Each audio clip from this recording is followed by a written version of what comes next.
చేసిన ప్రయత్నం, అలాగే ఎంత చిన్నవాళ్ళు వచ్చారో అంత పెద్దవాళ్ళు కూడా వచ్చారు. వాళ్ళందరూ కూడా లుంగి వేసుకొని తెల్ల జుట్టుతో డ్యాన్స్ చేస్తూ ఉన్నారు. చాలా కొత్త అనుభూతి ఇది.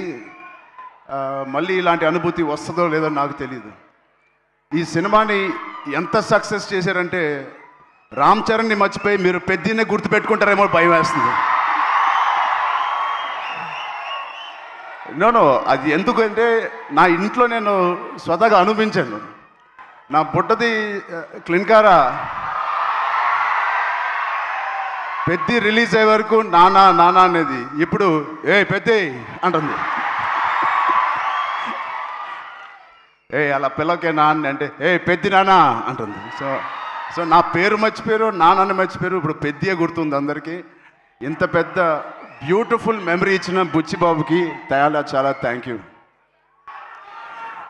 సెకండ్, బుచ్చిబాబు అనే ఈ అతి వినయం ఉన్న వ్యక్తిని నాకు తీసుకొచ్చిన వ్యక్తి సుకుమార్ గారు. సో అలా నా దగ్గరికి తీసుకొచ్చిన సుకుమార్ గారికి నేను మనస్ఫూర్తిగా my most favourite human being, నా మోస్ట్ ఫేవరెట్ పర్సన్. నాకు ఎప్పుడైనా ఏదైనా డౌన్లో ఉన్నప్పుడు మా నాన్నగారితో మాట్లాడలేని నీవు ఉంటే నేను ఫస్ట్ ఫోన్ చేసే వ్యక్తి సుకుమార్ గారు. అంటే ఆయనకి ఒక లెక్చరర్గా ఉండి ఎన్నో స్టూడెంట్స్ని డీల్ చేశారు, నన్ను కూడా ఒక స్టూడెంట్గా డీల్ చేసుకు అని అప్పుడప్పుడు అడుగుతూ ఉంటాను ఆయన్ని. అలాంటి సుకుమార్ గారికి ఉన్నందుకు I'm very very very happy in my life to have a big brother like Sukumar గారు.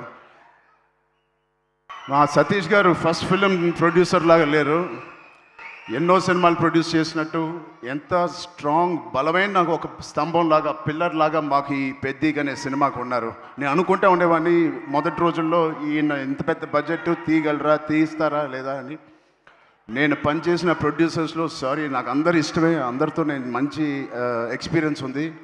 బట్ ఒక్క ఫస్ట్ సినిమాకి నాకు ఇంత సపోర్ట్ ఇచ్చి ఇంత భరోసా ఇచ్చిన నా సతీష్ గారికి ప్రత్యేకంగా thank you so much sir.